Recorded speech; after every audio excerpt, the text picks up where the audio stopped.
You can tell I'm out of practice. Good morning, good evening, good afternoon, wherever the case may be.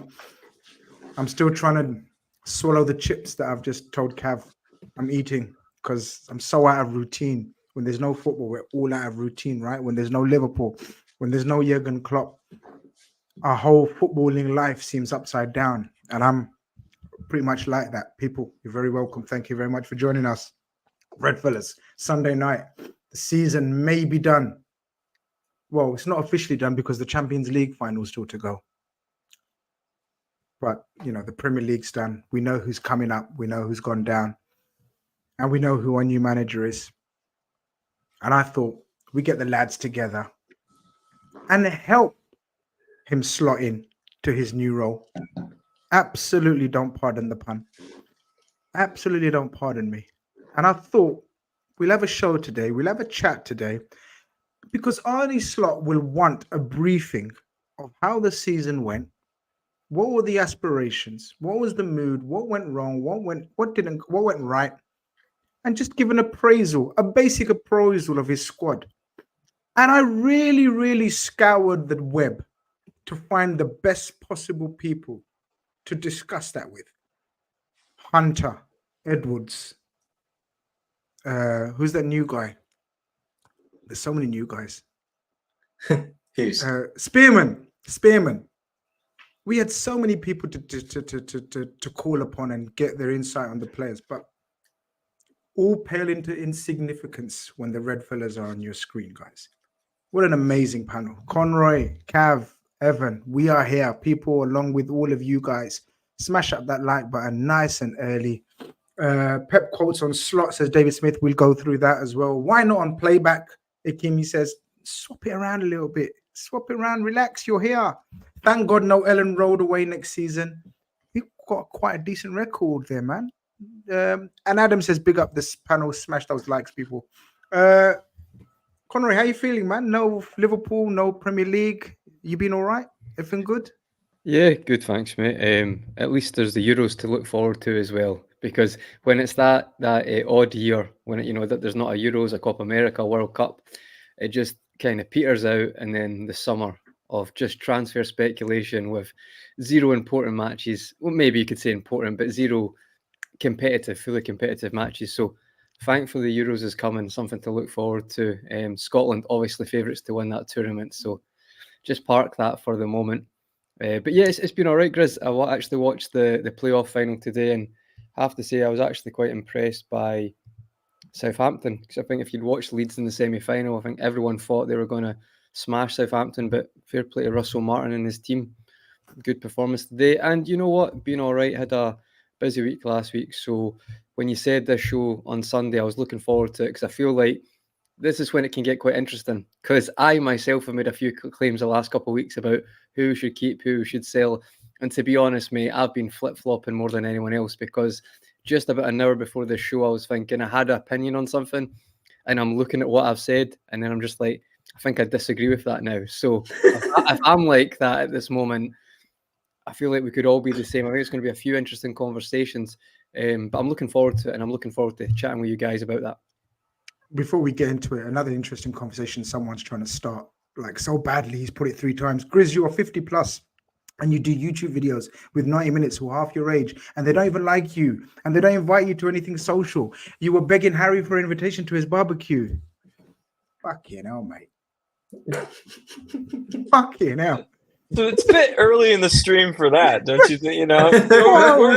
Normally we say something that just angers people, and then the abuse comes. But what did I do to you, or your family member, or your sister, or your brother? What did I do to anyone in your family, my friend? 50 plus? No, I'm not 50 plus. I do YouTube videos with 90 minutes who are half my age. Jakey is half my age. They don't even like you. Yeah, fair play. They don't like me. They just invite me twice a week for the last 4 years, non-stop. You were begging Harry for an invitation to his barbecue. I've been to Harry's barbecue numerous times. In fact, he's begging me to come round for an Indian, round mine, and I'm the one who's not letting him in. because he's going to get addicted to my food and he's going to want to come around every weekend. But listen, feel free to block him now, mods. I just wanted to give him his limelight and give him his whatever he wanted. Attention. Yeah, he's desperate. Proper weirdo. Yeah, whatever. Kylian Mbappe we've got in the building. We've got Kylian Mbappe in the building. Here's Grizz. What were yours and the lads' thoughts on yesterday's final? It really hurt. Why did it really hurt Kylian Mbappe? From what angle? Are you a City fan or Arsenal fan or Liverpool fan? Or why did it hurt? But I don't know. Has anyone got anything on the cup final? It's mad how football works, right? Fuck's sake. Yeah, crazy. I had a feeling though. I said I felt Man United could win that game. It was something in the water. We City winning the league, and then United are this weird team where you've seen it. They can have players who can have moments. City looked a bit off, and I wish I'd listened to my gut because my two predictions yesterday came right in the Scottish Cup final and the FA Cup final. But it was just I was telling my mates. Don't listen to your gut.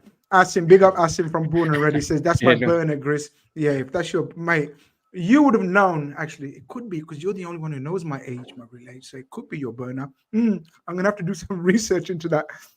Yeah, cup final was mad. Is there any consolation in knowing that we lost the Europa League to the eventual winners and the FA Cup to the eventual winners? Any consolation, or am I just clutching? Bit of a reach. Yeah. Well, do you know what I was going to say? If this pans out with Ten Hag, and I've not seen any reports if it's confirmed yet, that'll be the last two FA Cups United have won. Is that correct? The sacked manager falling out. Is that correct? Because they didn't win a FA Cup under Mourinho, so that's crazy. But crazy. Yeah, the way it works. I love trolling Arsenal fans over the weekend. I said, "My God, you lot were comparing Arteta to Klopp." Can you reach Ten Hag's legacy, please? Because he's won 2 trophies in 2 years, whereas your man's won 1 FA Cup with Emre's squad in his first year.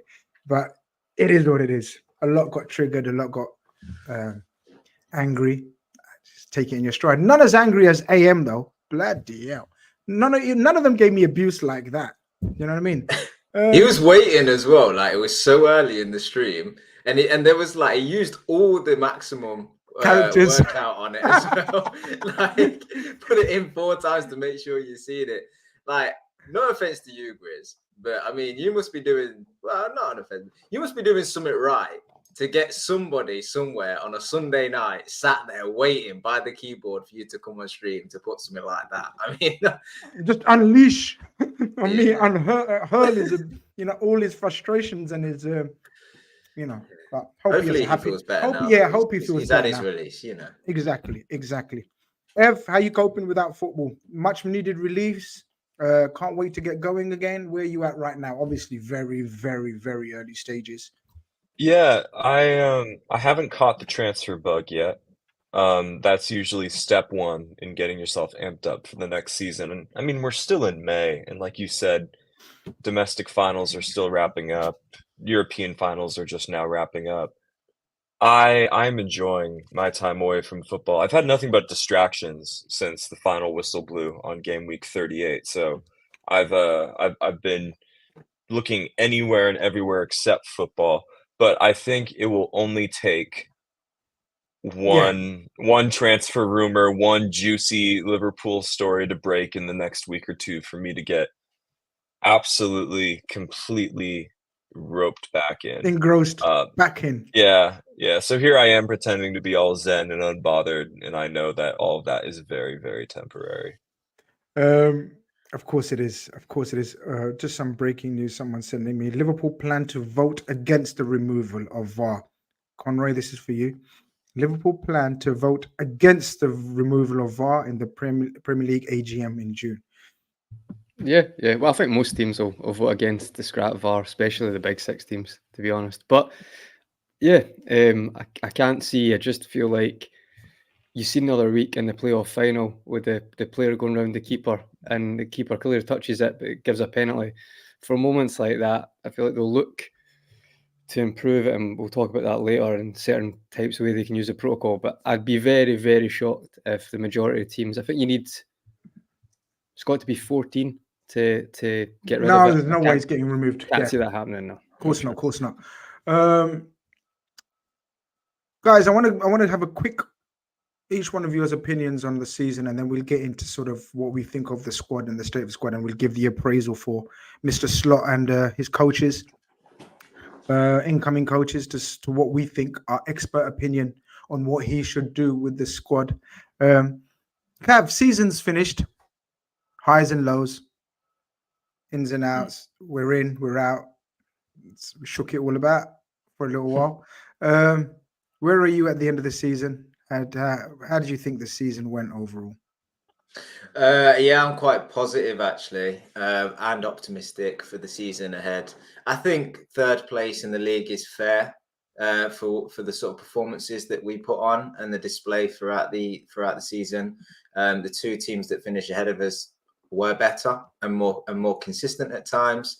But I think that it was definitely, when you look back, definitely what we thought it would be, a transition season. Some really good performances, players in and out of form, the team in and out of form, having to make a lot of tweaks from game to game within the game to try and dig out results. And that's all sort of, that's the byproduct of trying to transition a team and create a new, what was the Klopp 2.0, if you like. So I think we'll get into it with the player performances and discussing that. But there were some people that would be disappointed. But I think there'll be a lot of individuals from the Liverpool side that are really proud of the season they put in. It's just as a collective, we didn't have that extra 5-10%, which does come with experience and playing together and being seasoned as a team, that we needed to sort of get across the line in the league and then obviously in Europe as well. So I'm gonna say it now. I really like this squad. I think it's got bags of ability and talent, and I think there's real ingredients there to go on and make something happen with some good additions and tweaks. So I'm not surprised with what I've seen throughout the season, and overall I'm quite pleased with it. The only disappointing thing is I think we could have gone on to win the Europa League if we'd have not just had that terrible first leg against Atalanta. But overall, yeah, I'm all right. I'm positive. I'm happy where Liverpool are as a club as well as a team, to be honest with you. Ev, same question. Sorry. No, nothing different in terms of my style of questioning. Same question to you. I'm with Cav. I think we ended up where we deserve to be, as a guy who likes to look at charts and numbers and metrics and things. You know, there's expected goals, expected assists, expected points, you know, all of these things indicated that Liverpool deserved to end up in and around where they were. You can point to things that went against us. Obviously, there's plenty of pieces and articles coming out this week about how many VAR mistakes, not decisions that went against us, correct VAR decisions that went against us, but VAR mistakes. We led the table in that. You can point to our woeful finishing at times. You know, we couldn't put games to bed.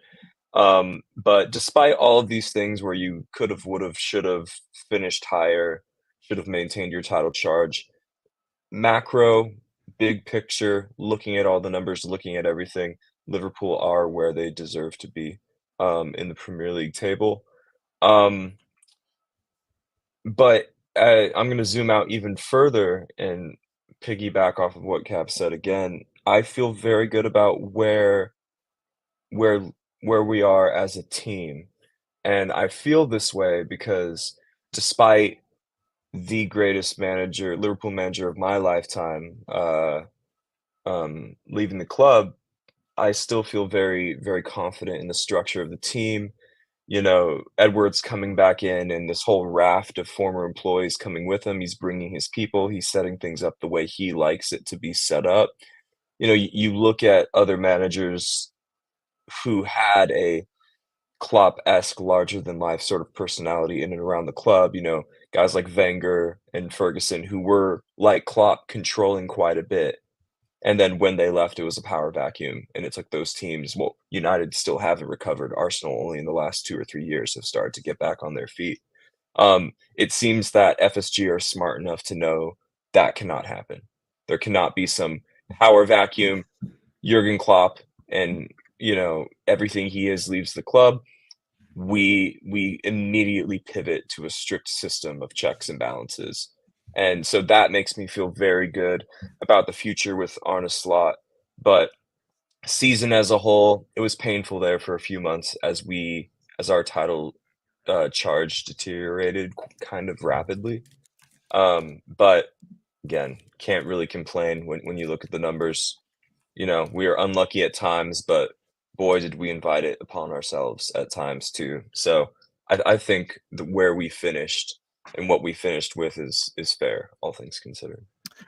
One thing we haven't done in the few years that we've been doing this is at the start of the season keep track of our predictions. We're going to do it this year. I'm not going to let you guys get away with I said this. You trust me, because I don't trust any of you basically. So what we're going to actually do is we're going to write it down and we're going to save all our predictions, guys. We're going to do, obviously, Redfellas have plenty of content. We'll try to do a show every Sunday by hook or by crook. And one of the shows will be about predictions and sort of keeping track of them, and you can call us out on them. But Conroy, again, compared to what you was at the start of the season, did you think, yeah, we ended up where we should have or could have? The changes that we made over the last summer. Did you think we were ready, or were you happy and content because your expectations weren't sky high? Maybe.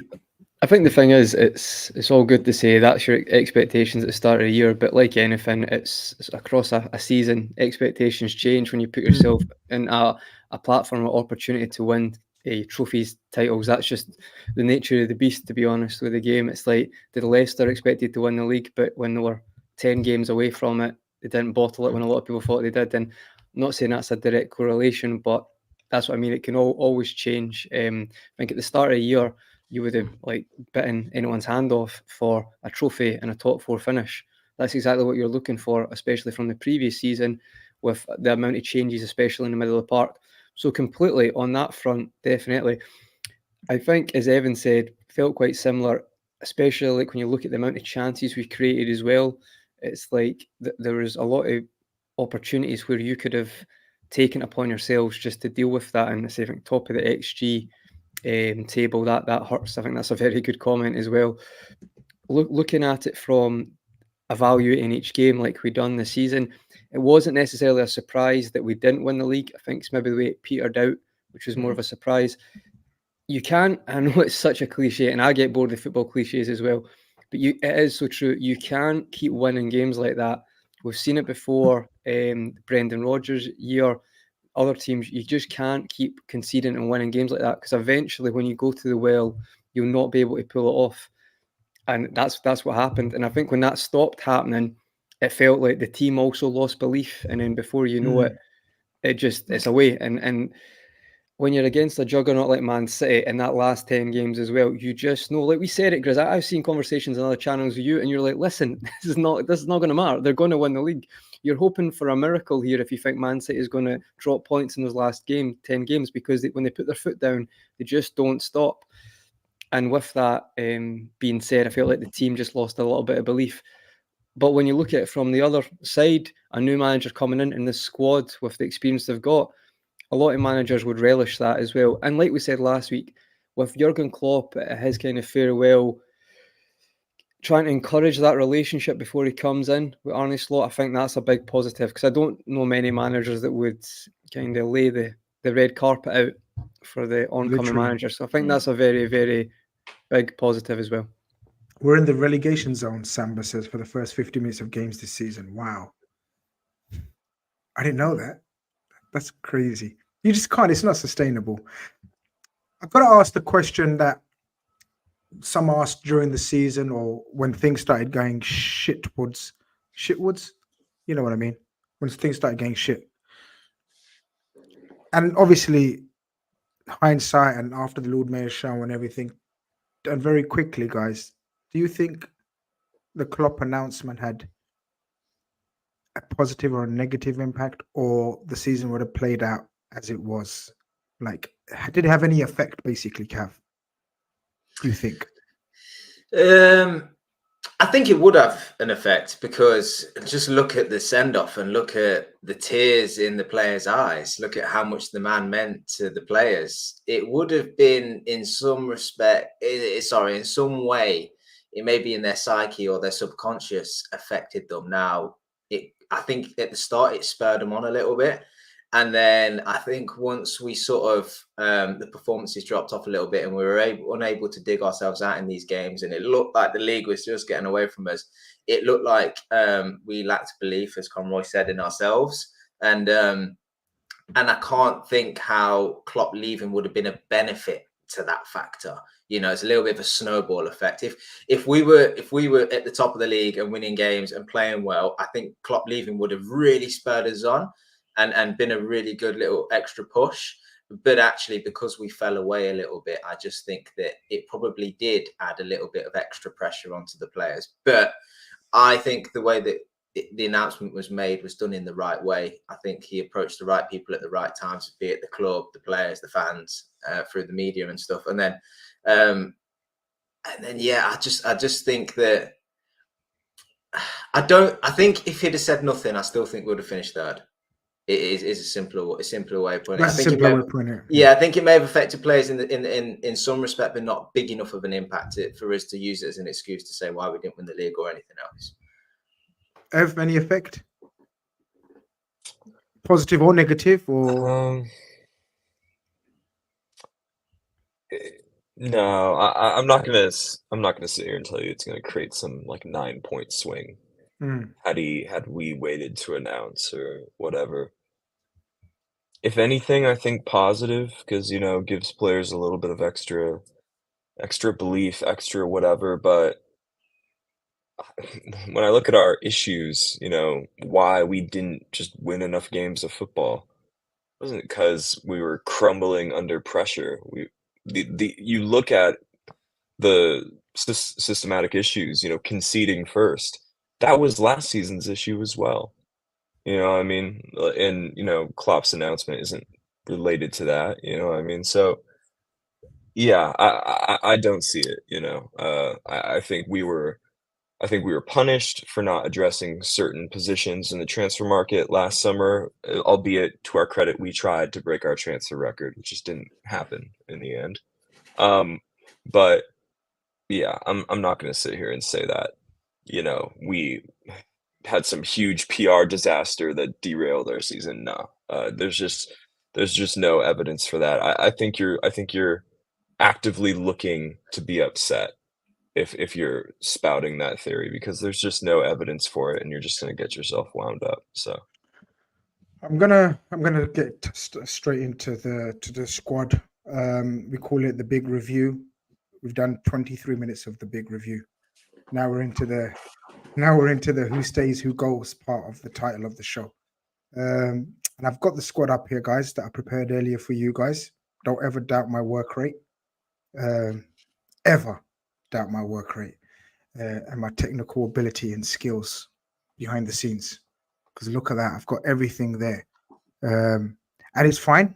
It's fine. If you don't recognize one or two players, then just please say so. But I think it's all there. I mean, I guess what we'll try to do is we won't waste too much time on the obvious shouts straight away, kind of thing. We'll get them out of the way. We'll address them in the order that they're there. So I guess we go with Adrian first. Conroy, what are we doing with Adrian? I think he'll stay, to be honest, because third choice keeper seems to be, unless you've heard anything I haven't, I might be wrong.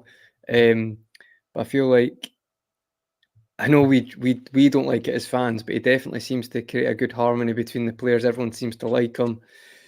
And it's for a third choice keeper, I've not really got any issues with that, to be honest. Unless I've completely mind blanked something that I've seen that he's going to leave. But from my point of view, I feel like that'll be quite a straightforward one. He'd probably just stay because he's not causing any issues with the team. Everyone seems to like him, and it's a spot that, say, up and coming keepers, it can sometimes be quite hard to fill if that's the right way. A lot of people would say he's very lucky to be in that position.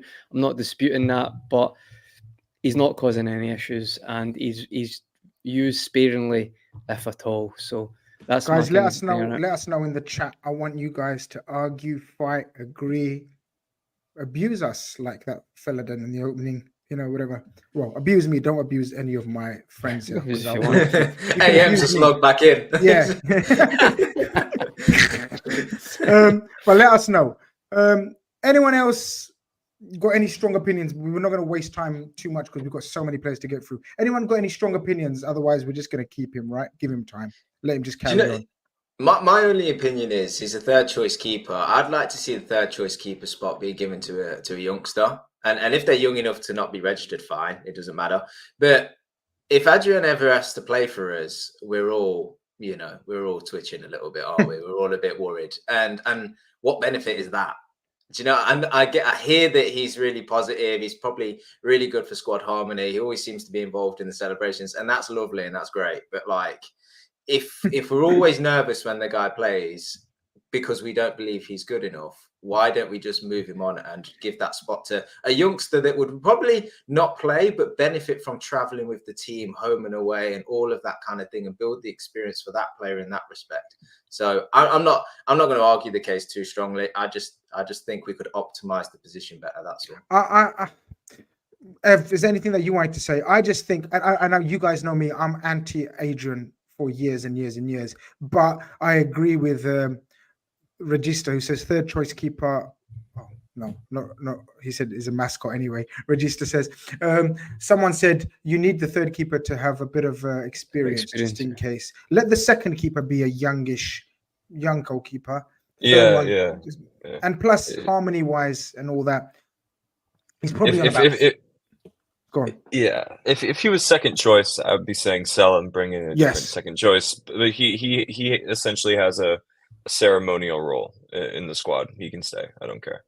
Okay, guys, we interrupt this REDFELLAS for just 2 seconds because we have some breaking news. Mo tells us Jack Gorn, who's like a very reliable journalist for the Man City. Pep Guardiola expected to stay down as Man City manager. Are we going to take our tops off and just start swirling it around? And we might Arnie Slot's army. No, in the league, Arnie Slot. Nah. It's too late. Too late. Too late, man. This shit was supposed to happen earlier. He stayed way longer than he was supposed to, than I ever expected him to be quite honest. Oh, guys, everyone celebrate. This is breaking news. End of an era. Arnie Slot. Yeah, come on, guys. Yeah, exactly. I don't want to talk about it. Exactly. Fuck Let's off. get back to business. Where was I? All right. Look, Adrian. Yeah, I guess he's untouchable, right? In that sense, or does he come under? That's a give them time, meaning it doesn't matter. Yeah, right. Whatever. Yeah. Interesting one straight away. Bejitic. Well, not that Untouchable. I'm not. Don't make me argue with you again. No, go for it, Cav. You got big hopes for him next season, right? I'm assuming. I'm hoping he plays a ton of minutes next season. I believe in this kid. I think he's great. I think he's got technical ability, work rate, can challenge, good on the ball, got awareness around him. I think he's got all the hallmarks of a really modern day 6/8. And obviously he's played centre back in his young career as well, if really needed. If you had to pick one player to release all of their potential, I'd love it to be this guy, because I think he could be a star in the making in that position, in a position where there ain't too many world-class players in the game right now as well. So untouchable for me. Anyone else want to? What's our realistic expectations, guys? So I expect Stefan Bajcetic to become a top 10 defensive midfielder in the world. Wow. Personally, I'm not going to sit here and say that he's going to ever be the best in the Premier League or top 5 in the world, but I would say that's where his potential's at. That's if should he stay fit and rebound from this apparently serious injury he had, which coincided with growing pains, etc., etc. Also, if you look at the DM market this summer, nothing really stands out for me like they did last summer. Last summer, there was a few viable options. Summer before that, there were some other viable options that you could say, yeah, you could pay $100+ million for that guy. I'm looking around. I'm not bullish on the DM market as things stand. based upon reports, we haven't seen anything to say that Liverpool are going to go huge at DM this summer. So why would you loan away / sell a guy who looks like his ceiling is very high in a position where there are few blue chip talents on the market? So yeah, Stefan Bajcetic, untouchable. I think Definitely. Conroy is pretty much of the same opinion. Well, can I just add one thing? I feel like, as Evan said there, that's a mistake though, that if we don't go heavy for a DM, like I think for me that is a mistake in general, because we've all agreed we needed a combative DM. Say in a world where you get that DM and you're playing a 6, just a lone 6, which I know we are in a slots formation previously, that might not happen. Then you're looking, if Endo stays, that's the other spare. With the game time argument towards it, does Bajcetic need to maybe get a loan for more game time to improve, to continue that trajectory? Not to ever sell really, but to hit those heights. That would be my only argument. But you're looking at a future where potentially there would be 2 in a pivot anyway. So he has probably got a chance that he will get a reasonable amount of time going forward. And as Evan said, so that would be my only argument with that. I wouldn't be massively against him at one point getting a loan spell if we had enough depth, but I don't think that's going to be the case, unfortunately, this season. Trent's the first player that we can actually give a rating to for last season.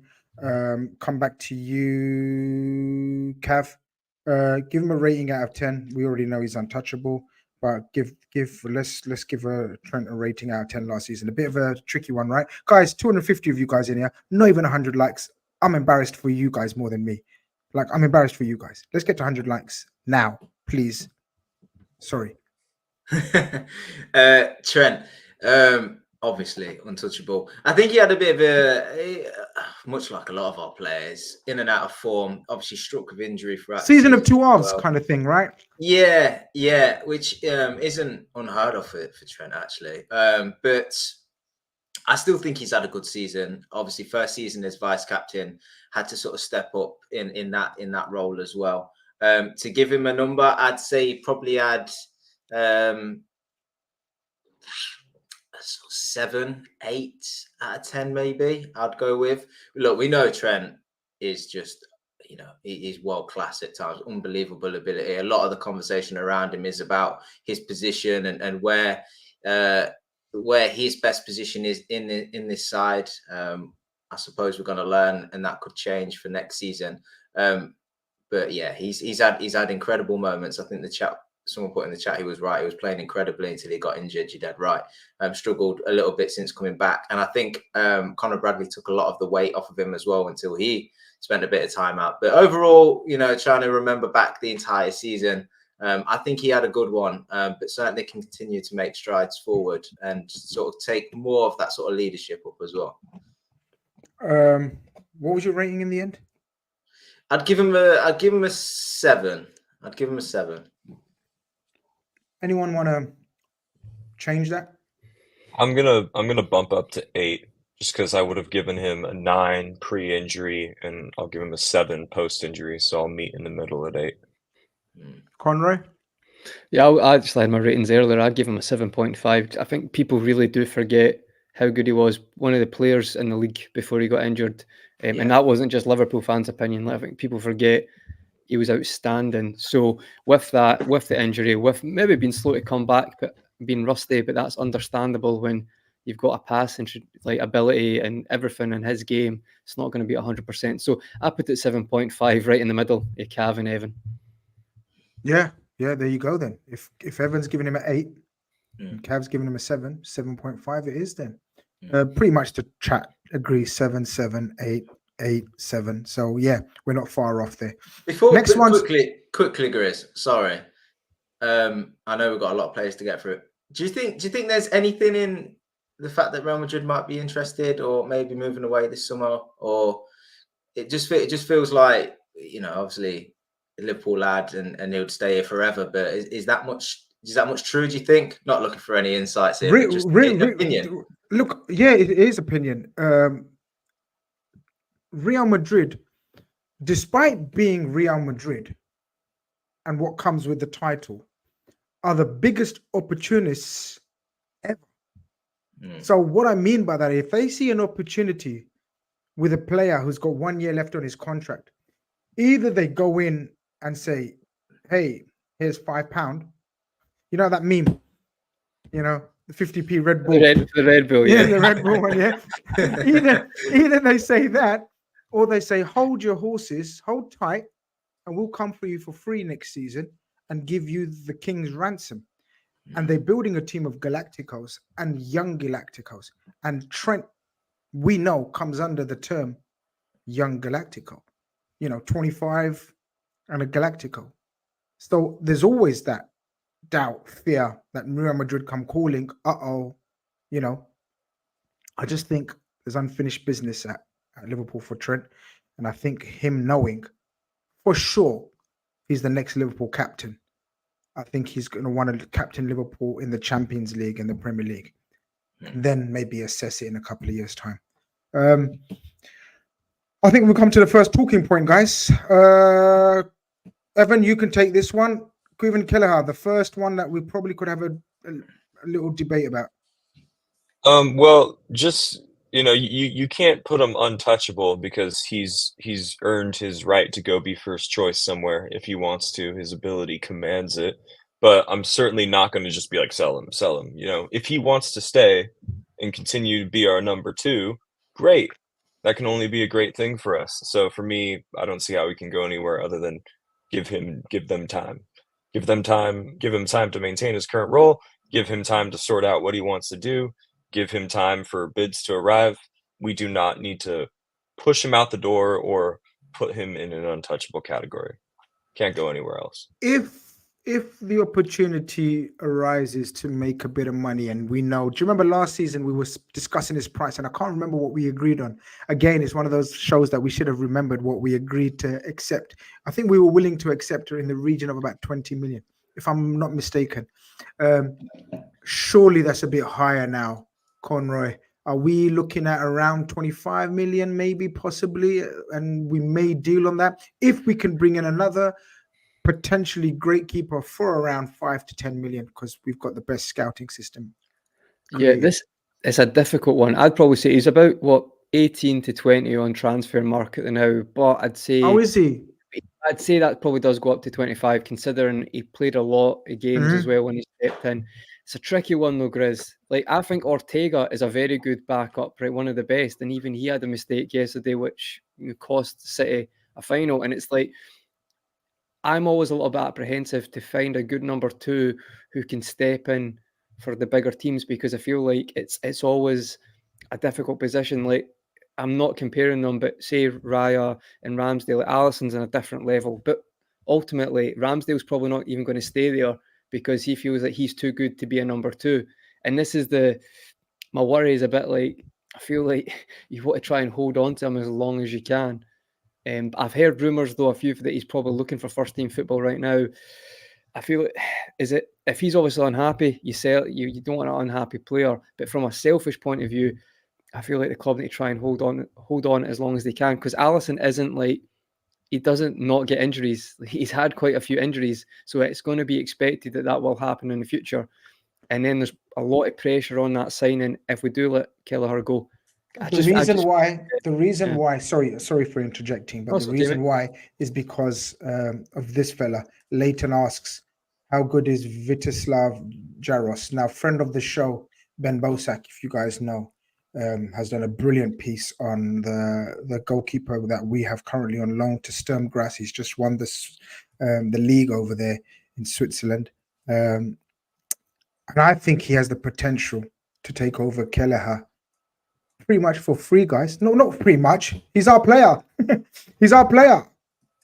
So if we can make 25 to 30 million of Kelleher, and Kelleher wants to go, as I believe he probably does now, I think we have a ready-made replacement who has played in not the top league, but a decent league, Salzburg, Sturm Graz, as the decent teams coming out of that league, decent players as well.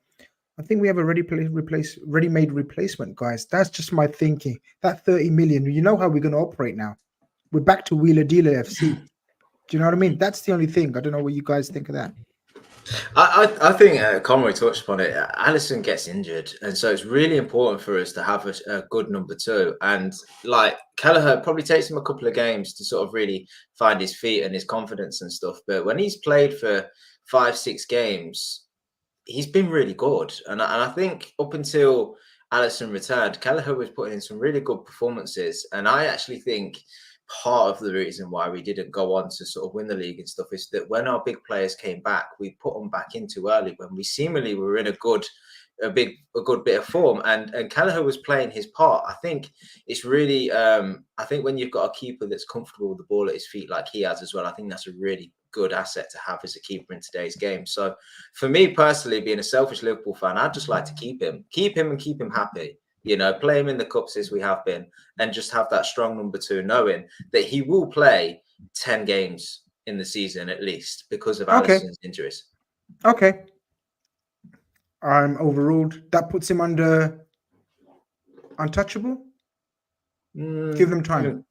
Yeah. Give them time. He might sell in the future. So then that means the brilliant keeper that we've got, brilliant young keeper, who plays in Austria, not Switzerland. Guys, you know me and geography. Come on. What do we do with him then? Another loan needed? Let him develop? It depends, because the keepers when they coach as a group, don't they? And I know John Ackenberg's left now, but there'll be a new goalkeeping coach come in, and they like to keep them together. They train amongst themselves, and they all support each other and develop together. So it might be a really good benefit for him to be part of that little coaching group with Alisson and Kelleher and Adrian. But he won't want to stay as a third keeper now. He's a league winner. There you go then. So then you're loaning, I guess. We put him on the loan. I don't recognize this fella. Is this McConnell? No, McConnell's further down, isn't he? Okay. Oh, he's the left back. Callum Chambers. Luke Chambers. I I think loan, because he's highly rated. You know, Leverkusen wanted him on loan. He's done well. Give him another loan, maybe Premier League Championship level. All everything we hear about him is good. So let's fly through the few youngsters. Billy Clark. I think it's time for Clark to get a good loan. I think he should go play first team grown men football week in, week out. Yeah, I think a loan is good for him. Yeah, a little rating for Billy Clark this season. Played enough games to get a rating? No, I don't think so. No, appearances. I actually think when he's come on in his little performances, he's been really energetic, kept the ball well, and he's don't go wrong, not set the world alight, but in them moments what we required, I think he gave us. So that's real credit to him, because it's not easy stepping into first team football and doing what's required in them high pressurized games. So looks to have grown a bit as well, looks confident, 1 or 2 bits of skill and willingness to shoot at times as well, shows he's got confidence. So I think a loan would benefit him well. Hopefully he can get a Premier League club as well. That would really elevate his game, good shout. People, I'm going to make regular mistakes. Let's see how I'm going to play a game with you guys. I'm going to throw in a few mistakes in there and see how many people can call me out tonight, because that's how I roll. Because Bobby Clark, it's all right. I'm gonna do many more. Yeah, I've already done Switzerland. I've already done Bobby Clark. The night's young. I always get mixed up with. Remember, is it Bobby Duncan? Who used to be in that whole drama. Billy Clark's that brilliant goal scorer who didn't get enough plaudits for Sheffield United and a few other teams. But Jayden Danns. It's a good one. This one's tough. Again, we have so many names to get through, so I'll make it quick. You know, if an offer comes in for Darwin Nunez and it makes financial sense, I think the club might end up considering it. If an offer doesn't come, I think Darwin stays. But in the event that Darwin Nunez leaves, I think giving Jayden Danns a loan becomes less tantalizing. You might just want to fast track. But let's assume that what we've heard from the club, Darwin Nunez is going nowhere. Let's just assume that's true, because we can get into hypotheticals all day. Yeah. Give him a loan. Let him, like Bobby Clark, play grown men football. I think we've done really well loaning to the Championship. Players have done well developing there. I think that's where he should go on loan. Anyone give him time and keep him? I think loan's going to be unanimous, right? I think it makes sense, because he's looked very good and getting that first team football in the Championship, one of the toughest leagues in the world as well. it's done wonders for. Look at Harvey Elliott. I mean, Tyler Morton will debate, but you're kind of giving these people that experience to crack on, and circumstances could change. But at the moment, I would agree with Evan. I think it's and you want to see how he copes under that as well. It's all good. He's been brilliant coming on, but coping with players that aren't as good, does he stand out in that environment? It'd be quite good for Liverpool to see that. My guy Ben Doak, man. Bits and bobs, and then got a huge injury. I think this kid's going to be fine. I don't know how he's going to be after the injury. Obviously, we haven't seen him since his injury, but he's been selected for Scotland, right? Yeah, Conroy? a bit mad that in the sense of because he's not played, but he offers such A unique ability to just directness. Yeah. Yeah, and if you look at, not to go on about Scotland, but it's a good difference to have that option. Obviously, we've got 2 friendlies, and that squad does get cut. But I feel like you'll get a little bit of time in those games as well. It's going to sound, it's not a comparison, but like Ryan Fraser used to play for Scotland quite a lot, and he was kind of a diminutive winger. We've not really got that anymore. He's had issues in the past with the Scotland camp and stuff. And I think Ben Doak, if he can just show a little bit of glimpse in that in those friendlies, I reckon he might get a chance. He's not going to start for Scotland in Euros or anything like that. But if you're chasing a game, you've seen for when he's had not a lot of opportunities for Liverpool, he stepped up and showed what he can do. So, yeah, for me, I think he stays, and it'll be like last year. Hopefully, he can continue that. The performances when he impressed when he came on, I would keep him at the moment, and maybe what's the word? Evaluate that next summer. Low. You know, I think with both Dan's and Doak, I'd like to see him in pre-season. I really want to see them with Liverpool playing, maybe some top sides, get some really strong opponents in a pre-season and just see how they fare, because they're on the cusp for me between keeping and loaning out.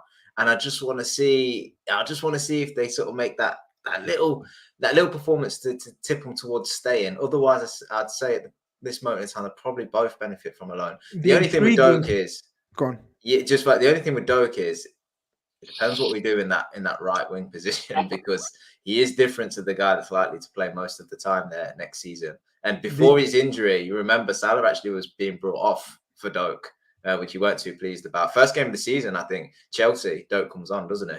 So obviously the intriguing thing is everything is up in the air now with the new coaches and their perception of players, and the plans that Klopp and Pep Linders had for players is no longer there unless they've passed on the notes, which could be this is the rate of progression and this is the plan we had in store for them. The rest is obviously up to you, Mr. Slot. Mr. Slot does like one-on-one wingers, Conroy. He does like wingers that actually take on their man directly. But you, I think, very early said loan. That was Evan. Oh, sorry, Evan. I beg your pardon. I'll let Evan come in. Evan, you said loan. Sorry. You said loan straight away. Loan. I respect everybody's argument, but the dude needs to play. Loan.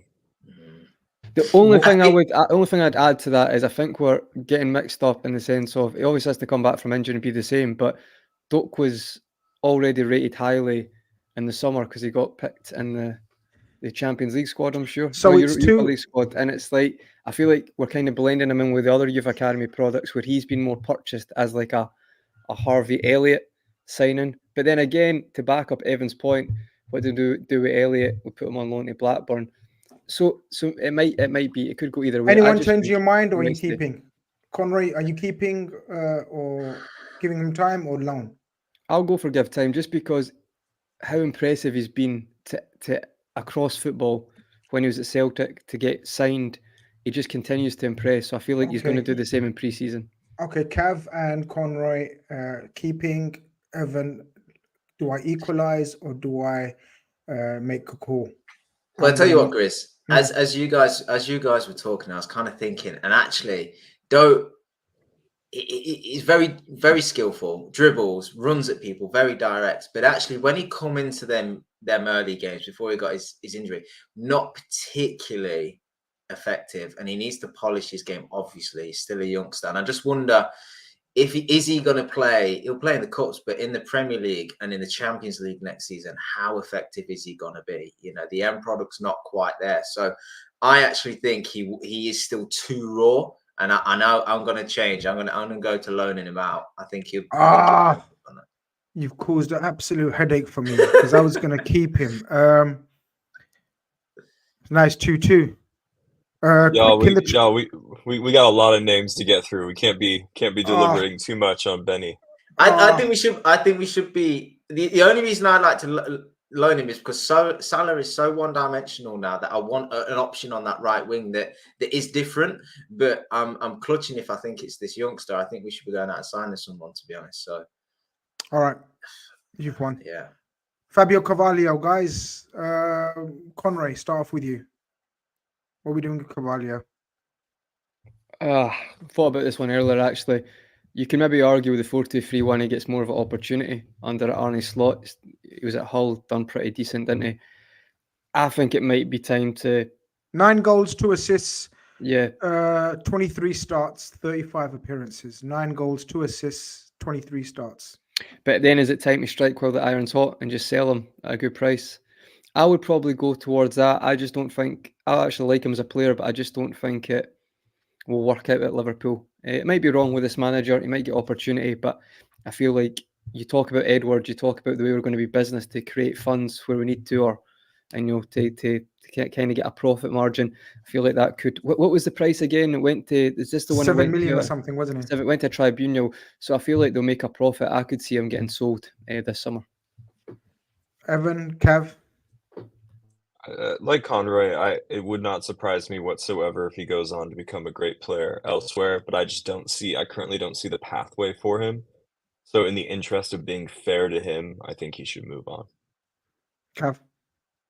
Yeah, I'd love for it to work out. I think he could be that ghost in the box. The guy just pops up and never gets picked up and chips in with the goals. You know, when the ball's bumbling around in the box and you know, one of our forwards hasn't occupied where we believe they should be on the penalty spot and stuff, I think he could be there and contribute. But I think that's more hope than reality, to be honest. And I really like him as a player. He's, you know, we all have our preferences as to what we like in a footballer and stuff, and his kind of style of play I really particularly like.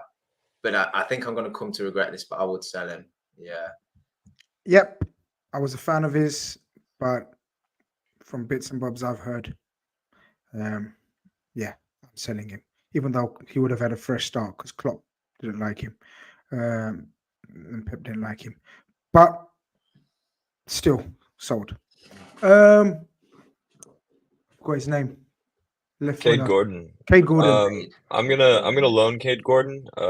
He's had injuries. Yeah, he's at that age now. He's got to play. So let's loan him. Yeah. Hit me with this name. Who's that? That's Kumas. Luis Kumas.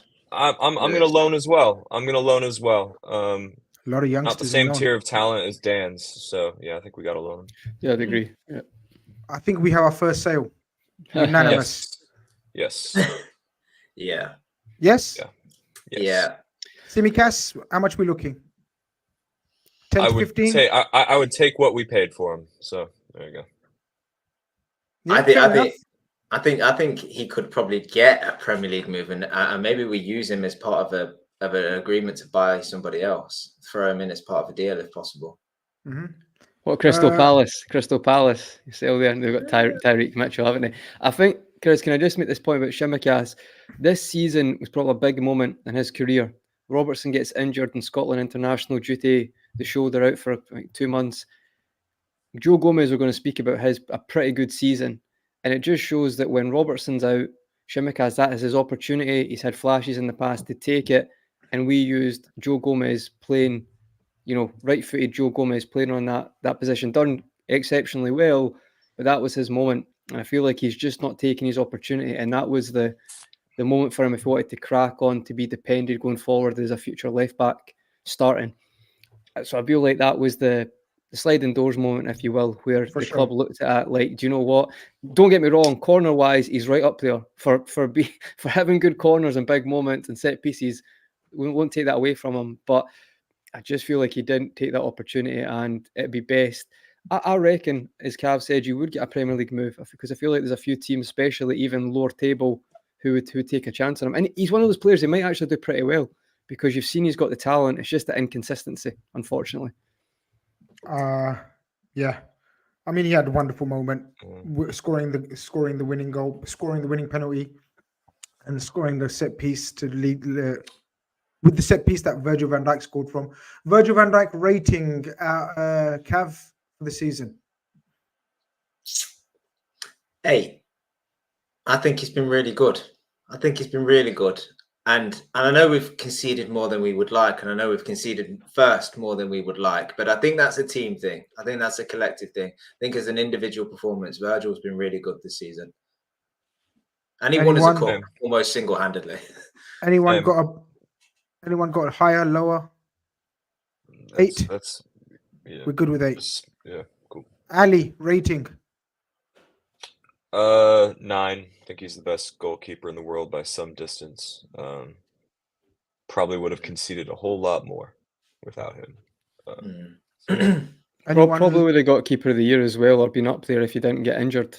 I'd say 9. He's just like, we just normalise it. Some of the saves he does one-on-one is just like, because he makes it look so simple, because it's not a camera save. It's just like his positioning, his feet movement of when to go, how to intimidate the striker or whoever's taking the shot. I just think we'll look back at this time and realise, we'll look back at this time and realise this guy is, we're already saying it now, and I think even quite smart football people who don't support Liverpool are saying it now, but when it's all said and done, he's going to be right up there. Just unbelievable goalkeeper. The next one would have been unheard of to even debate. It would have just been rating and putting him in the top tier. Are we putting him in the top tier? Is there a debate? No. For me, there's no debate, and I'll be quick with this. Yes, sir. His ceiling, we know what it is. We've seen it. This is an elite player when he's fully fit and firing. It's a shame that his fitness issues have been what they are. However, we are in the midst of a rebuild. We are in the midst of a transition. Look around the center back market. Who is clearly better than him in this age profile? 1 to 2 names. We're not going to buy them. We do not currently have enough center backs at the club. We are not going to sell him this window. It's an easy untouchable. We're not entertaining offers for Konate. I'd put him and give him time. Guys, we're talking about this window.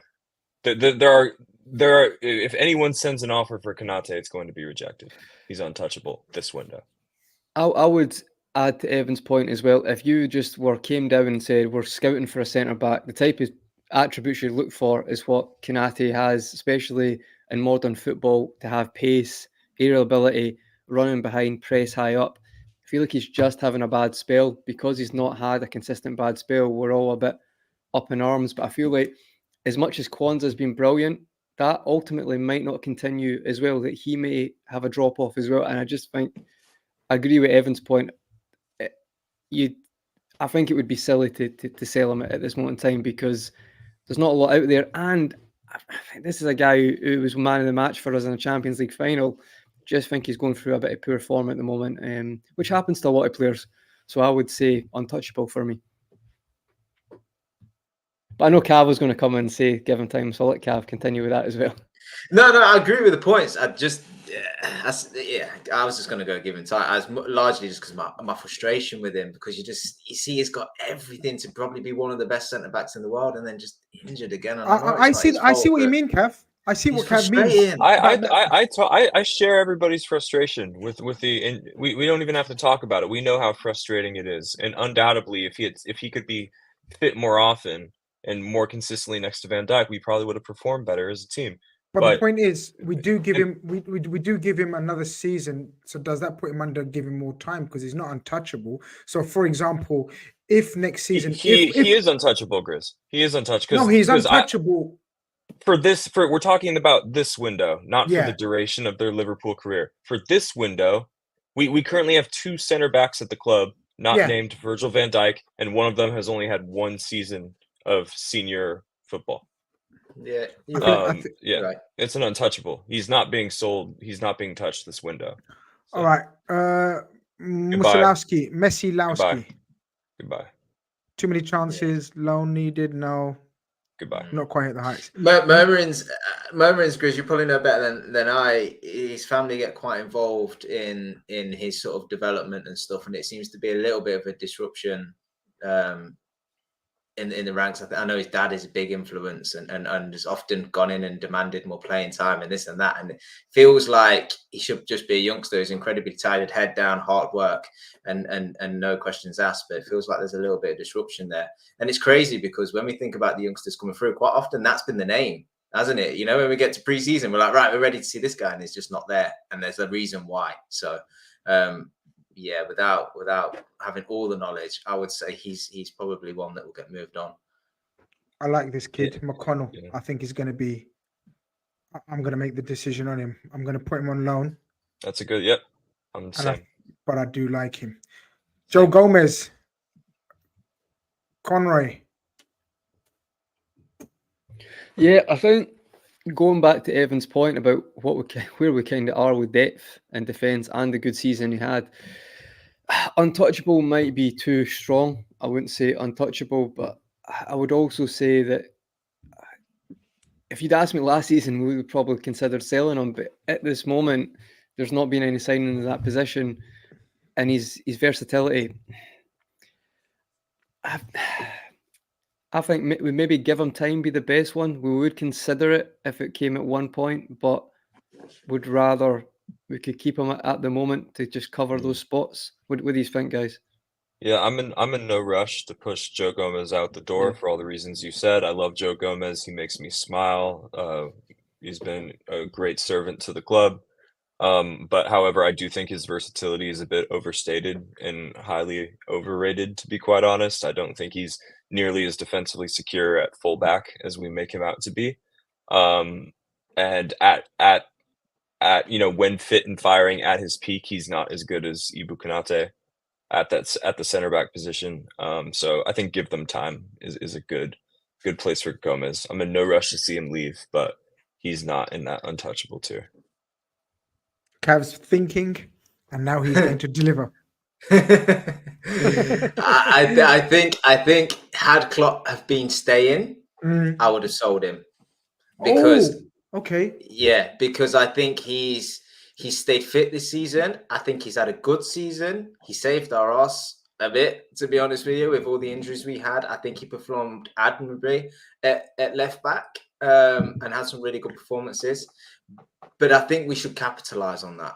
And I think we should look to move him on when his stock's probably at the highest it's going to be and look to reinvest that money. Now, because there's so much change with the new coach coming in, new style, and you can't sell everybody and make these wholesale changes, everything would collapse. I would look to keep him just for that solidity and that trying to retain what we've currently got. So I would give him time, but I wouldn't object to somebody who would say sell. Well, we got voting wise, all three of you saying keep, right? Okay, I'm outvoted. What would you done then, Chris? There's someone else that I would have kept, and I agree in sort of capitalizing. I don't think he's going to be technical enough to play in a slot system. I love Joe Gomez. I love Joe Gomez more than all of you lot. But I think I'm ruthless this summer. And it's not the summer to be totally ruthless because of the changes and everything else. But I think the kid wants to play regular. We're not going to be able to play him on a regular basis. Fingers crossed that means Konate and Cole won't be. Because I don't think he's going to be a left back under slot. And How much do you think you could get for him right now, Grizz, this summer? 27? Possibly, yeah. I think No, that Premier League his age. Oh no, so I mean, what? Yeah, that's what I mean. Yeah, he's 27, right? Yeah. Are we looking 25 million, guys? 30? Yeah. I think that's fair in the market. He takes a homegrown spot as well. That adds a 5-6 million on his price tag. But. All right. I just oh God, I should have done this before we did the show because I'm thinking as we're delivering. Yeah, I know. I just thought Andy Robertson at left back, and hopefully we sign somebody. We got Virgil, Kwanzaa, and Kanate at centre back, and I don't trust Gomez at centre back now, so he's not an option there for me. And at right back, you've got Bradley and Trent. I think we could get away with selling him actually. I thought about this. You see, Kev, I'm one step ahead of you. Yeah, I'm going to move to sell. I agree with you guys, but it's just one of those things where it's like You're talking about you're talking about the summer and the timing of it all. Yeah, see, for me, like Gomez does not present a problem to our squad building by staying or going. We are not creating a problem by selling him, and we are not creating a problem by keeping him on the books and in the squad. So for me, it falls under the give them time. If in that time an offer comes in, great, but he's not in that instant Simikov's category of sorry, yeah, we got to move you on. I agree.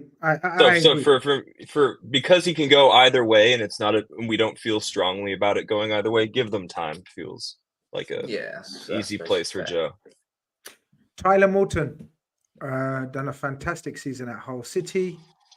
Very highly thought of. I'm gonna rattle some feathers here. I'm gonna keep Tyler Morton in the squad. In the senior squad. I think Tyler Morton is good. Is he going to ever become a first teamer in the Premier League? Probably not. But I think from what little we saw of him in 21-22, when he's been able to do in the championship, I think he's good. I think he's good enough as a depth piece. That's what I will say. However, if the club are also just like, well, his valuation is also, we could probably get 15-20 million from, I could also see the wisdom in that. But so I'm a massive Tyler Morton fan. People that know and been listening to my shit for the last few years, I aptly named him Tyler Busquets after one of his performances in the San Siro, I believe it was. I rate the kid highly. He's had a fantastic season at Hull. He could be, for me, under the category of capitalize, 10 to 15 million pound. He won't make it in our first team squad, I don't think. Don't think he's got the physical nature to play in a double pivot, which we're probably likely to play. We've got a lot of midfielders as it is. And look how many players you've got loaned already. If we're looking at right now, we've got a lot out on loan. McConnell, you players have said. I'm selling. Anyone else selling so we can move on? Yeah, I'll also. That's fine. I'm selling. All right, cool. Owen Beck. Loan again, because he's done very well in Scotland when he went on loan. Celtic and Rangers were both looking at him in January because of but then I think because he had to come back to Liverpool because of the lack of left backs at the time. Feel like one more loan and then you could capitalise. I think he's been very impressive in Scotland. I have a sneaky feeling Slot's gonna like what he sees in pre-season. Everyone has great things to say about Owen Beck. I don't think he'll be sold for sure. So Owen Beck, I've got a little bit of an affiliation with. My very good friend is his agent. So obviously maybe a bias, but he's actually a very good technical left back. Very good technically. He's dare I say it, he's a young Robertson in the making. More technical than Robertson. Okay, yeah. Is there a debate? Diogo Jota. Oh man, the floor is yours, guys. I don't want to. Not for me, but I'll let you guys go first. No.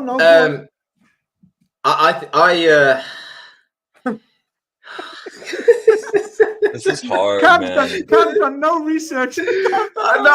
I'm genuinely. I'm so sorry. I should have got my opinion before I came on the show because I'm just waffling. I'm just speaking. I'm thinking, and that's never a good idea. So, I've done research on. I did my research before the show, and I still don't know what to do. That just tells you how tough this one is. I'm gonna make this quick. He's an invaluable profile to have in any squad in world football with his skill set. You know, he's a short dude who can jump over center backs. He's got an incredible conversion rate. He's ambidextrous. He can shoot with left foot, right foot. Perfect fox in the box player. A nice player to have when you have someone like Darwin Nunez who has a different skill set, not quite the same lethal finisher, but that's not so. But it's not okay. That doesn't make it okay because if Darwin's not firing and he needs to be moved out and you need to throw Jota in, that's assuming Jota's fit. And that's the question. He's been unlucky this season. He had contact injuries. Usually, it's like a muscular thing. He had a bad contact injury this season. That can happen to anyone at any time. It's unrelated to being injury prone. I don't know, guys. I can be convinced either way. After all Talk that, to me. I don't know, guys. I think my opinion is we keep him, and we keep him because the other forwards are so flaky. To be honest with you, I think if Darwin Nunez had hit the ground running and was, you know, getting 20 goals a season and was, you know, the player that we all hoped he would be, I think you'd probably look at Jota and go, do you know what? We can't rely on that level of absentee. You know, how much time we miss the games, and would look to capitalize. You know, and because you'd get a good fee for Jota. I believe, you know, the top clubs would still want him. But because everybody else is so hit and miss, in and out of form, don't take their chances and this and that, Jota, when he plays, does. So I think you still need that contribution in your sort of campaign. So for that reason, I would keep him and just pray he stays fit. Anytime he's fit, play him. By the way, Kwanzaa rating, I gave him a 9. Did anyone dispute that? Agreed, yeah. Okay, 9. Sorry, Diogo Jota. Shane's really pissed off with us. Big up Shane McGee in the chat. He says, you guys were doing this if he was fit for the full remainder of the season. We do this every season and it comes back to haunt us. We've got so many players if they were fit. Are you going to sell Alisson because he gets injured? You know, Alisson's missed a lot of games. You're not going to sell Alisson. I'm not easy the best. So are you going to? So I'm going to do the opposite of that argument. Are you going to keep everyone and just say, yeah, if he's fit?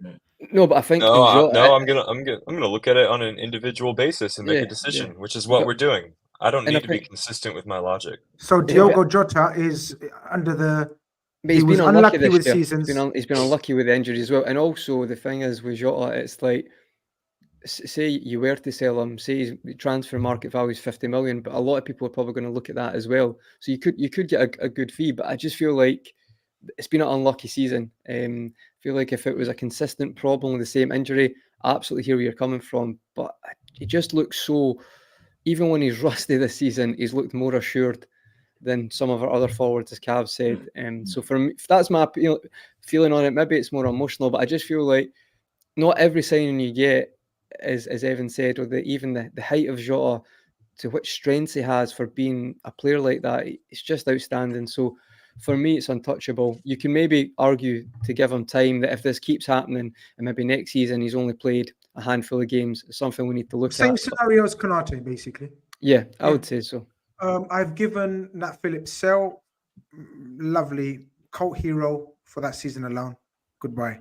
Thank you very much, though. Not to rehash it, but I don't think Jota's untouchable. What was it? If big money, you put him in untouchable. I think he's a give them time. I thought we decided he's not in that tier of untouchable. His ability is, but I just think if a big offer comes. But Ev, I'm going to use your logic. Yeah, use the same logic for Konate then. We have more attackers than we have center backs. So I was ready for that question. But they're flaky, like Cav says. Would you rely on any one of those to get more than 10 league goals? Apart from Mo? This is the fucking issue, man. Yes, for me, he's untouchable. No, I see where you're coming from, Ev. I'm just in the back of my head, mate. I don't know where we're going to be at with the attacking line at the start of the season. So that's where my head's at right now. So it's like any guarantees. But do you know what? Evan's got a fair point. I'm not mad at it. I'm not dying on the hill. You can put him on. The thing is, none of us know what we're going to get from our forwards next season. Yeah, he's untouchable. But what we do know is we're going to get 15 goals from Diogo Jota. Regardless of how much he plays, he will guarantee that's one that you could review. I think that's one you could weight. definitely review. You'd definitely review that circumstance-wise, whereas there's others where you wouldn't ever touch it. I get that. I do get that. Petaluga's had a disastrous spell away on loan, but we've retained Taffarel. Is he our third goalkeeper? Are you sending him on That's loan? a give them time. That's a give them time because we it's just so tough with backup and third choice keepers. Just put them in there with the other keepers and not named Alisson. I would agree with that. The thing with keepers as well, like how many keepers, I'm not saying he's going to be amazing, but how many keepers actually are incredible at a young age? I think he's only 21 as well. And you see that keepers, it's a longer career. Well. Yeah. Interesting one. Wataru Endo. Interesting one. Cav. No time to think, so I'm going to you first. He is a player where you only sell as long as you have a replacement in mind. Yeah. We all know we can improve on Endo, but if you're not going to sign somebody, you have to keep him. So for me, I would like to say sell and we bring somebody else in. I think that's the most important bit of business we can do in this summer. But for the time being, wait, how do I play this? I think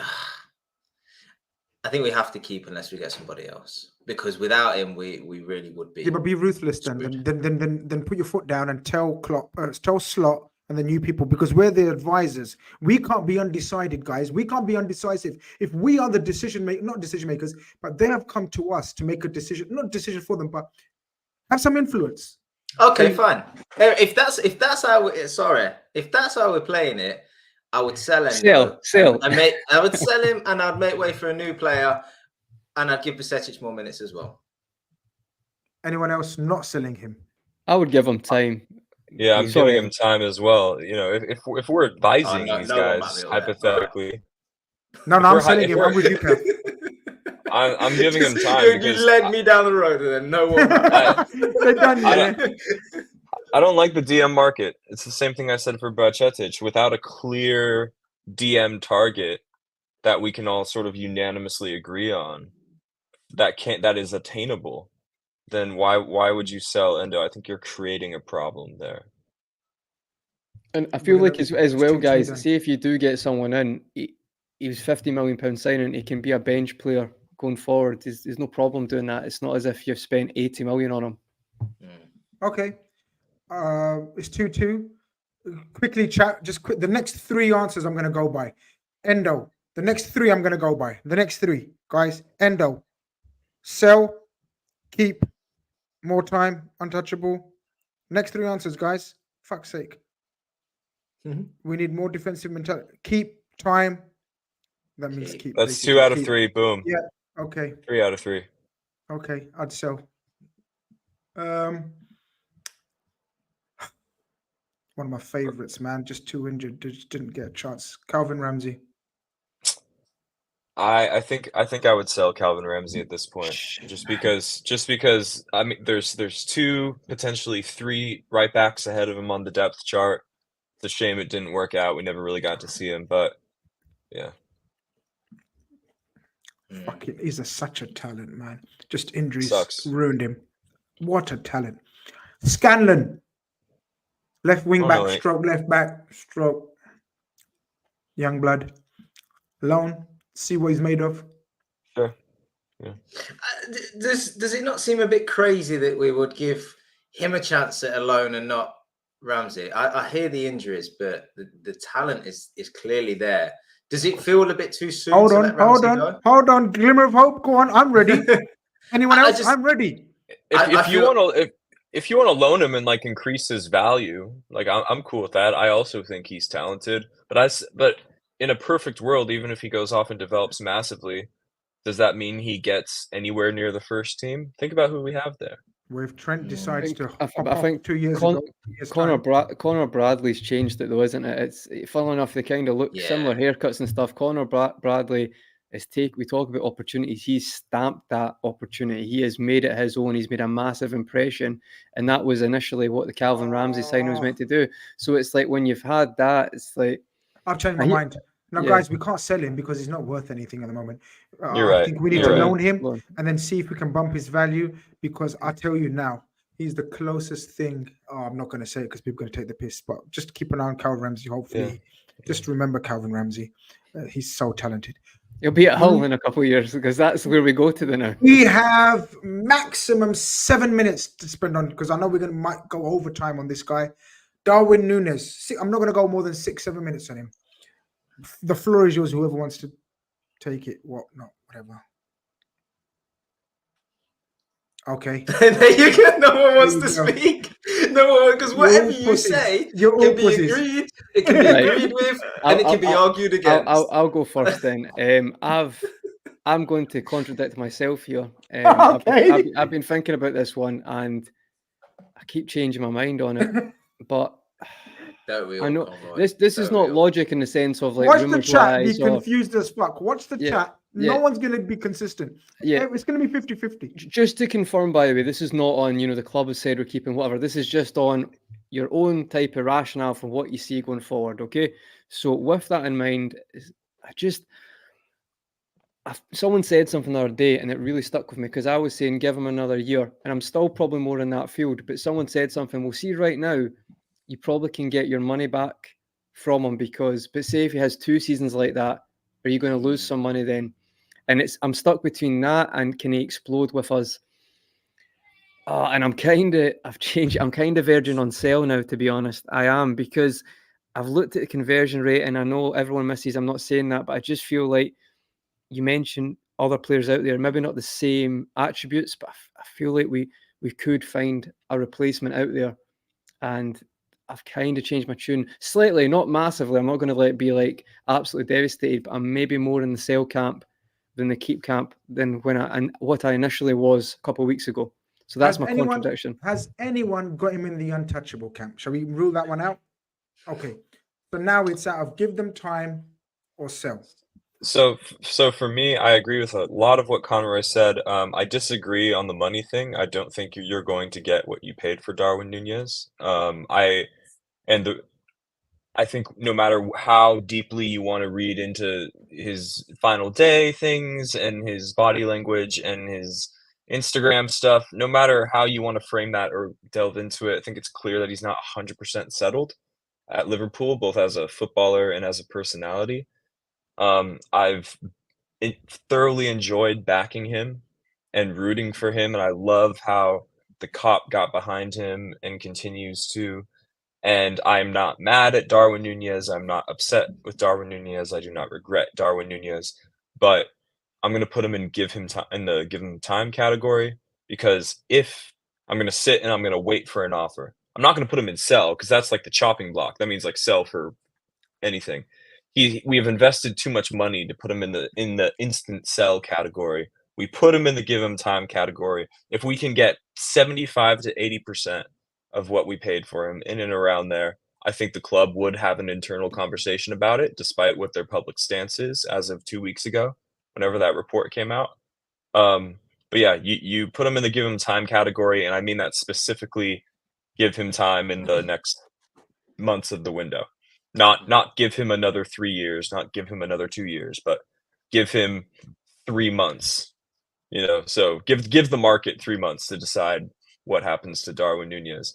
I'm not going to be sitting here sulking if he spends another season at Liverpool. I don't feel that strongly about it either way. But financially, you have 2 minutes. if that offer comes in, Capster, you have 2 minutes. Max.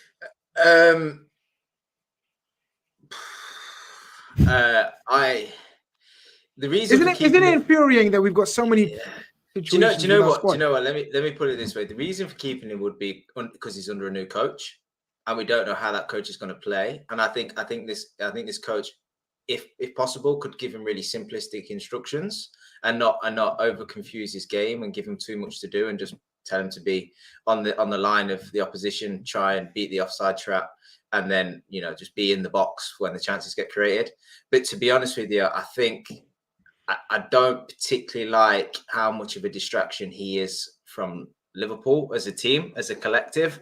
I think we baby him a little bit. I think we talk about him too much. I think we can't even decide now whether he should be in and out of the team. And ultimately, we're aiming to be, well, we are a top club. We're aiming to win league titles. We're aiming to win Champions Leagues. And I do think that there are good enough forwards out there that could be a bit more reliable. So for that reason, I've enjoyed the Darwin Nunez story, and I do believe he'll go on to be a great player somewhere.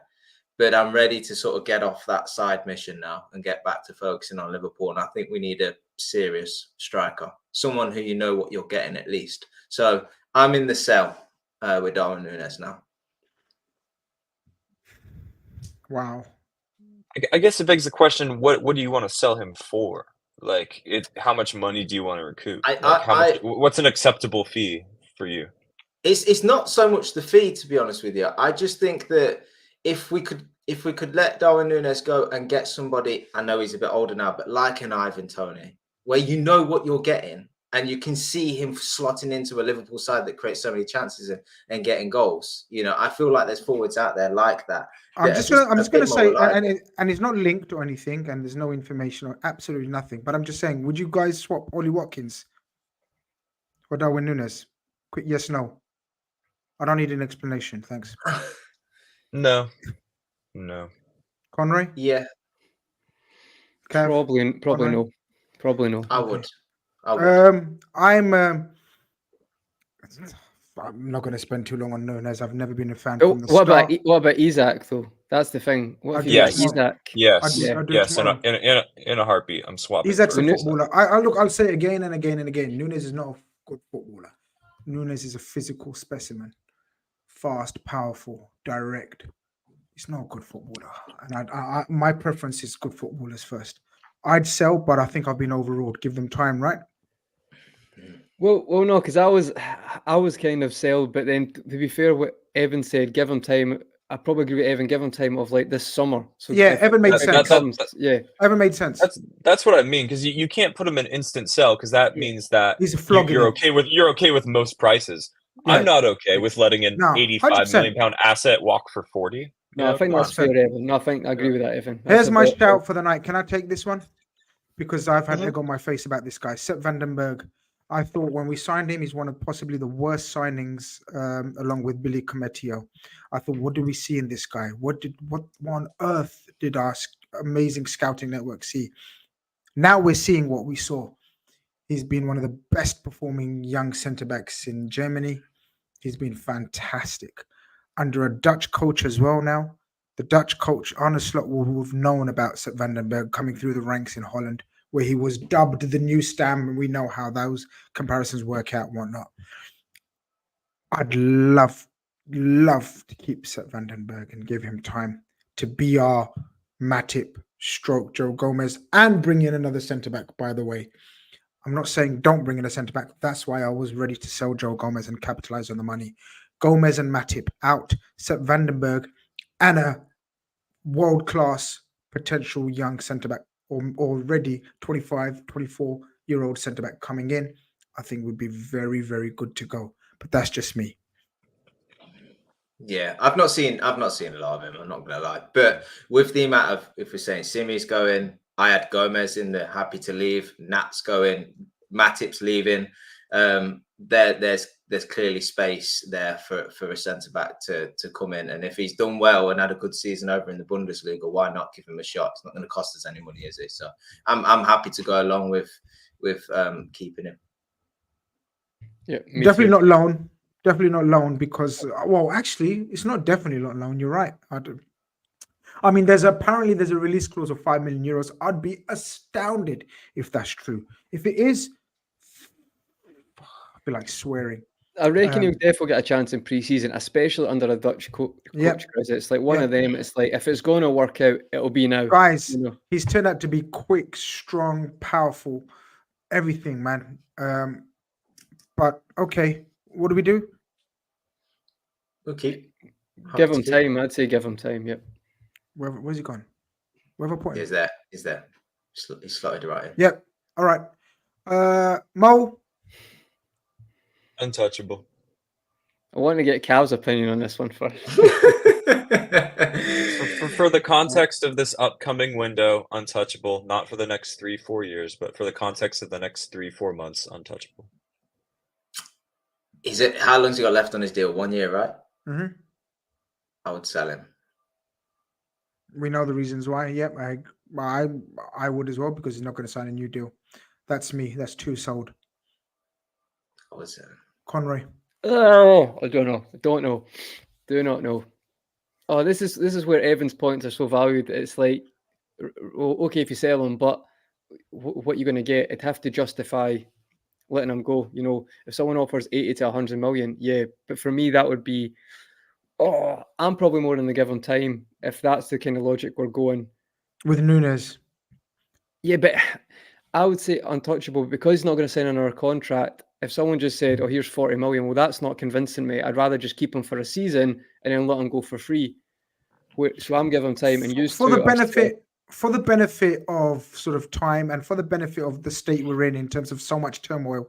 I'm not going to be a hypocrite because I have tweeted we need to keep Trent, Mo, Allison, Virgil for the next season, and then we see where we go from there.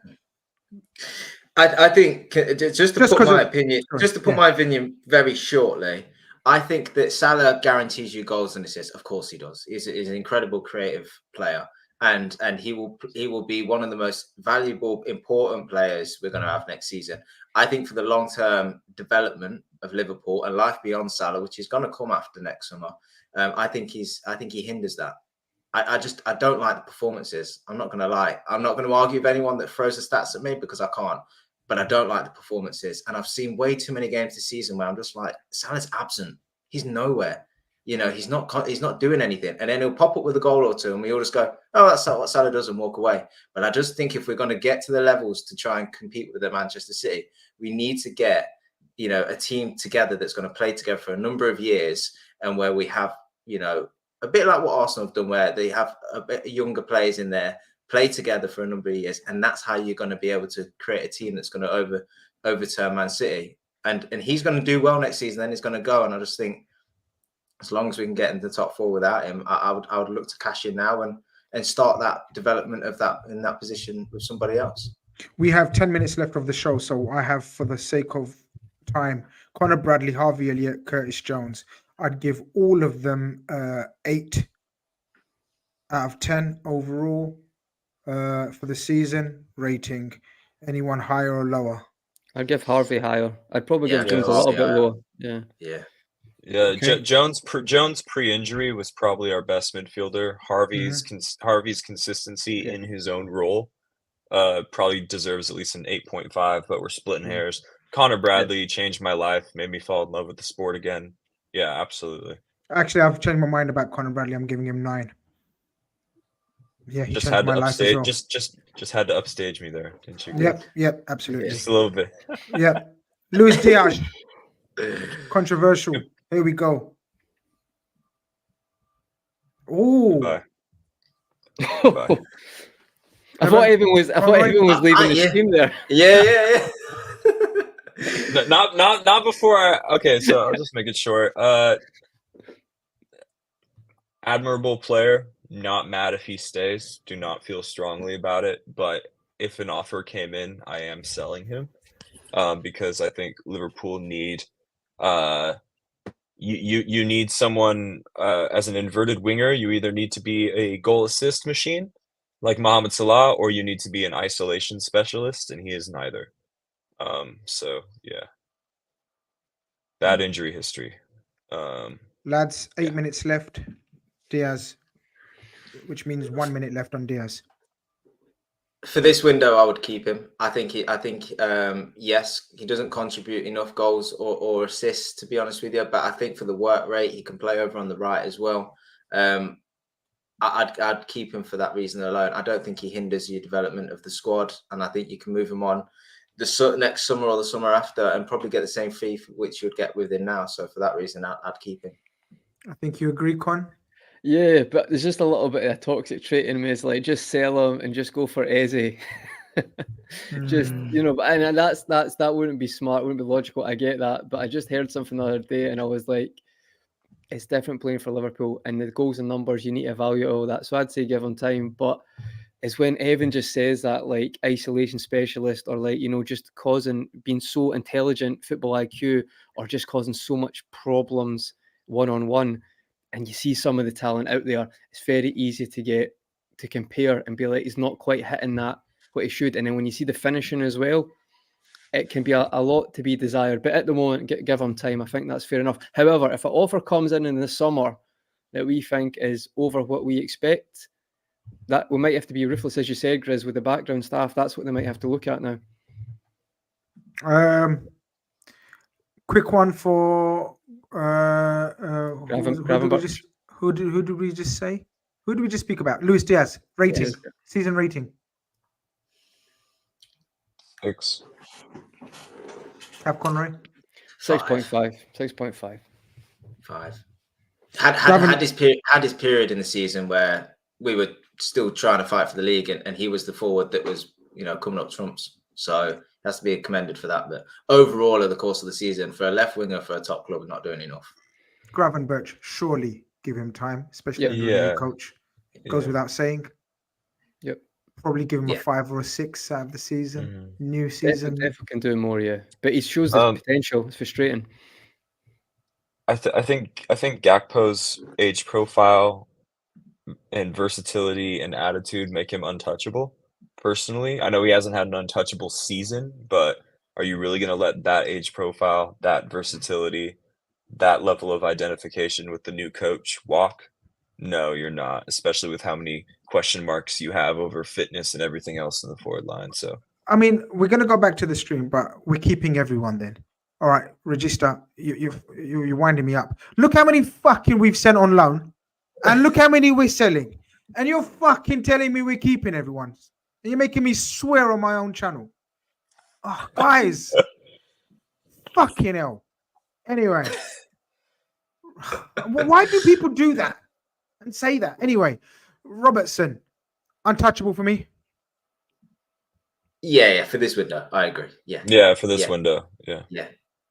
Yep. Is one of the leaders, isn't he? One of the captains. I think his influence around the squad is great as well. So yeah. And Szoboszlai, which category does he come under? Untouchable. More time or untouchable? Untouchable. He's untouchable. Yeah. Up and down season, but the talent is so clearly there, and the ceiling is crazy. You know, you was talking about Carvalho and the position and everything, Cav, and you hoped that he's on the end of things. And I want Szoboszlai to be that guy. I don't want Szoboszlai burdened with tracking runners back anymore under slot. I want him to be either a wide left or the 10 behind the 1 going forward. Let's just see what happens. That's my suggestion to Arne Slot. Untouchable. Wow. Okay. Some may argue with that. McAllister, untouchable. Yeah, untouchable. Yeah. What a season. I think McAllister's rating? 8.5, I'd say. 8.5. Yeah, I'd go along with that. He had a proper fall off at the end of the season, but he's had a really good season. Yeah. I think as well, though, see when he was at the 8 position and he was on it, he looked like what a player he could be. If we're all and if the team is gelled in the same way, he could just be, because some of the through balls were just like he was running games. So we were just asking way too much of him in terms of covering ground. 100%. He ran out of gas in mid-March. He's also got a Copa America as well, where he's don't remind me. Most games. Don't remind me. So it's like we've really pushed him as much as we could, and I feel like you're absolutely right, Evan. Towards the end, just burnt out a little bit.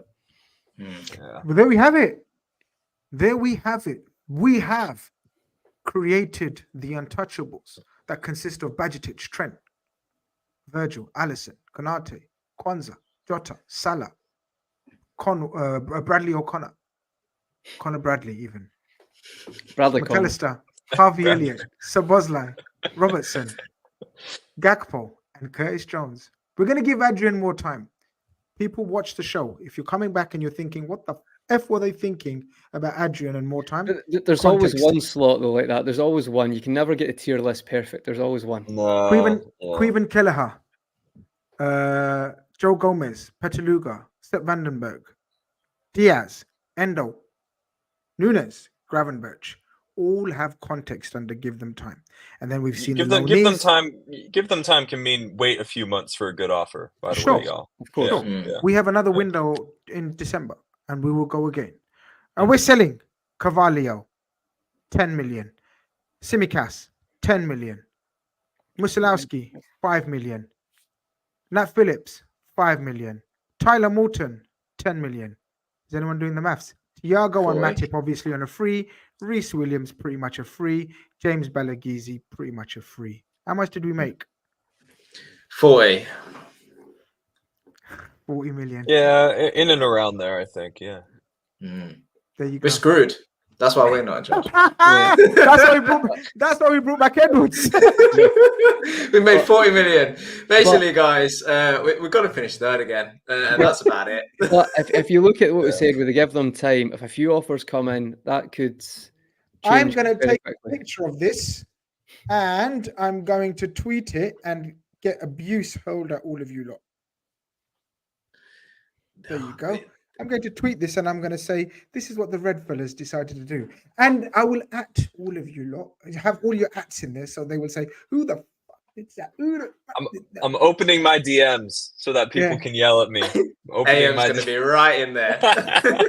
All right, guys, the first post-Klopp Redfellas, believe it or not, that was actually the first. So do you know we kept doing the last Klopp, the last press conference, the last away game?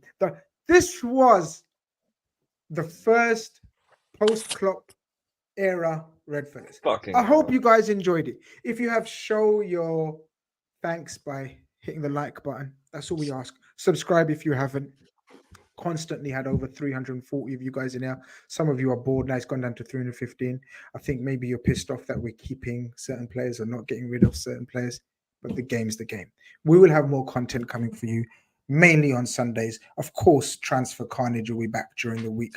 I have a special interview coming up this week with a journalist, and I will try to get on as many as I can for you guys moving forward as well. Any breaking news, we will be there. Playback is beautiful. Guys, there's 300 of you guys. If you could just go and join my playback channel right now. Honestly, it's like Spaces. We're building up a lovely community. It's less formal. Everyone has a say. Topics galore, breaking news, all of that good stuff. It's on playback. It's the place to be. And yeah, here we go.